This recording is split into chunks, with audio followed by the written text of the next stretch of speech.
Ok, bye l'ami, c'est Moriba et on se retrouve pour un nouveau trade vidéo. Cette fois-ci, on va parler de Matthew Williams, d'Alix et de son ascension vers Givenchy.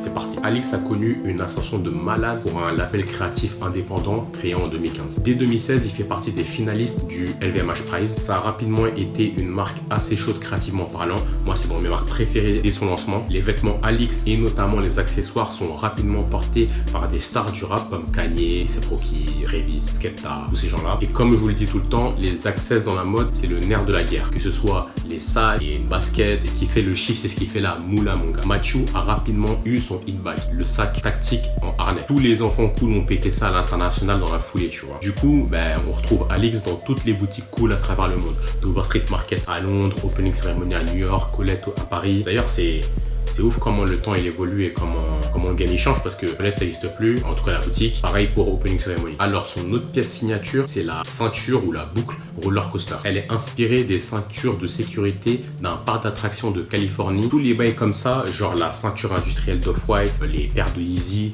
etc. C'est des signes distinctifs de mode. Ces accessoires généralement, c'est pour les initiés tout ça. Et ensuite, ça devient beaucoup plus grand public et c'est là qu'on commence à traiter les gens d'hypebeast. Mais au début, les gens étaient en chien dessus. Faut pas oublier ça. Mais voilà, avoir un accessoire signature, c'est une des clés du succès d'une marque de vêtements. Et c'est intéressant parce que Matthew prend avec des pincettes tout l'univers hype qui l'entoure. Il dit que ça peut être une drogue très dangereuse et il a totalement raison. Il y a de nombreuses marques qui s'enterrent là-dedans en mode ils font que des pièces hype et une fois que tu rentres là-dedans, t'as que des fuckboys et du coup, ta marque elle est plus cool entre guillemets. Il faut vraiment réussir à naviguer entre la création, son style, son ADN, le côté hype, accessoire, tendance qui fonctionne bien sans vraiment tomber complètement dans l'un ou l'autre. C'est-à-dire que tu vas pas tomber dans le truc créateur fou qui fait des pièces qu'il y a que lui qui calcule, trop perché, trop en avance, etc. Mais d'un autre côté, faut pas que tu viennes tomber que dans le côté commercial, genre des pièces qui plaisent à tout le monde. Au final, t'es plus dans le truc en fait. Alix, cet équilibre, il le gère grave bien pour l'instant. Au niveau créatif, Alix, c'est un peu une application de son style personnel. Chez la femme, c'est un peu une projection de ce qu'il penserait aimer en tant que femme, ou en tout cas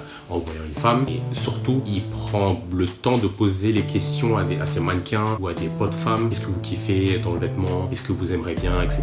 Ça lui donne des petits éléments pour développer des tests. Chez l'homme, c'est beaucoup plus naturel puisqu'au final, ça représente un peu son style, comment lui il sent les choses, comment il veut s'habiller, etc. L'esprit d'Alix, en gros, c'est entre streetwear haut de gamme, esprit militaire un peu, recherche et développement et aussi la recherche d'un tailoring amélioré et fonctionnel. Côté business, et ça, encore une fois, je l'ai dit tout le temps, c'est méga important. Il s'associe avec Luca Vinini, qui est le fondateur de Slam Jam, un distributeur qui date de 20 ans et qui est grave important dans la mode. En gros, Slam Jam, c'est une institution du streetwear, un des premiers à distribuer ceci et qui travaille avec des marques comme Nike, Palace. Et voilà, je le dis tout le temps, je le dirai jamais assez. Une bonne boîte, c'est vraiment l'équilibre commercial, créatif. Et il faut avoir quelqu'un qui a l'esprit business pour pouvoir développer commercialement la marque. Il produit en Italie pour avoir une super qualité. C'était d'ailleurs installé là-bas, mais bon, maintenant qu'il travaille pour Givenchy, je pense qu'il va revenir en France. En 2018, Alix avait déjà 30 employés et change de nom et même de direction artistique sur son site, etc.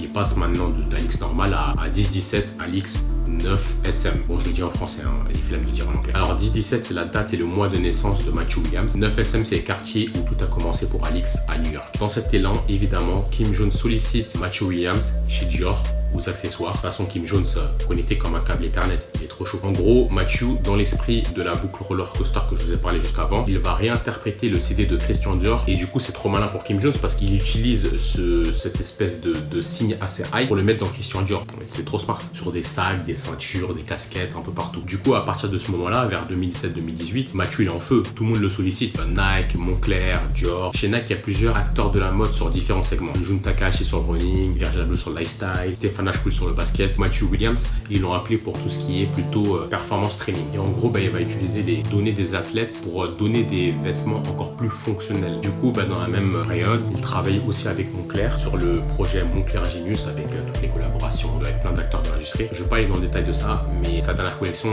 j'ai checké, elle est pas chaude, rien à dire. Les coupes, les proportions, franchement, c'est grave bien travaillé, c'est grave intéressant. Bref, dans ces dernières années, il avait le niveau pour intégrer une maison. Même si moi, je me m'étais même pas boosté de ça, je vais pas mentir, mais c'est vrai qu'il avait le niveau et il a toujours souhaité depuis des années, il l'avait dit dans des interviews. Du coup, Givenchy, c'est un honneur pour lui, mais en même temps, il leur apporte énormément. Déjà, il leur apporte un culte d'enfants cool, comme vous voyez très bien avec tout ce qui était accessoires et tout le monde kiffait. Il leur apporte un réseau de poteaux lourd, comme Kanye, ou ça peut être Gaga, Playboy Cartier pour les kids, Travis Scott, etc. On ajoute à ça des liens avec des gens forts de l'industrie, comme on a dit Kim Jones, Virgil Abloh, tout ça là, tous du même groupe d'ailleurs, trop smart LVMH. Et enfin, il vient avec une réputation d'un book qui sait faire des accessoires, des must-have en fait. C'est-à-dire des must-have, c'est des trucs que tout le monde veut acheter quoi. Et c'est tout bénéf pour Givenchy qui commençait à perdre du jus depuis le départ de Tichy, et même non, c'est depuis la fin du prime de Tichy. Et j'ai rien contre Claire White-Keller, mais la pauvre, personne ne l'a calculé à ce moment-là, franchement, faut pas se mentir. Elle faisait des trucs beaux gosses, mais aujourd'hui, tout ce qu'il y a autour du vêtement, c'est important aussi. C'est bien de faire des beaux vêtements,